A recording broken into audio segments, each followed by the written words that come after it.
Voy ana, rosa yarashdi. Rostdan ham. Aka shu kostyumdan yana bitta bering.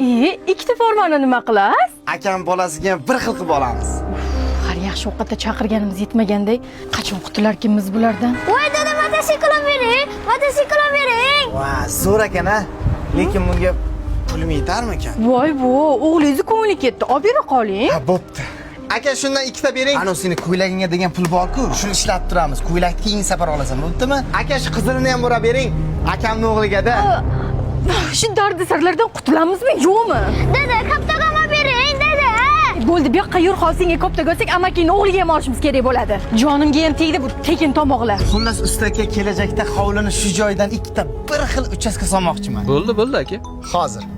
Ha, nima bo'ldi? Ha, aka, aniqlashtirdim. Mixint ilovasi orqali Rossiyadan O'zbekistonning barcha kartalariga hamda naqd pul ko'rinishida pul yuborsa bo'lar ekan. Mixintda 15-noyabrgacha kim Rossiyadan O'zbekistonga pul yuborsa, Damas va boshqa qimmatbaho sovg'alar yetib olsa bo'lar ekan, aka. Ha, aka Damasda yurar ekanmiz-da. Qachon boshlashimizni o'zim aytaman. Tushundim aka, bu ikkita hovli ikkita o'g'ilchagami deyman? Ha, yo'q.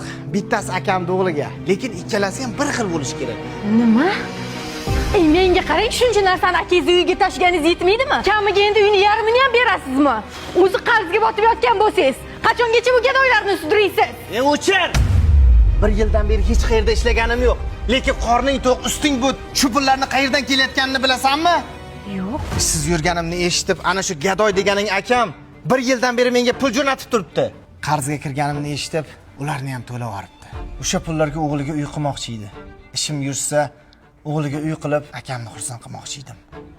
Dadasi, men bilmagandim. Ukalar hozir akalarga nimadir qilishsa, xotinlari darrov bilishadi. Lekin bilishmaydi-ki, akalar ukalari uchun har doim hamma narsaga tayyor bo'lishadi. Meni kechiring.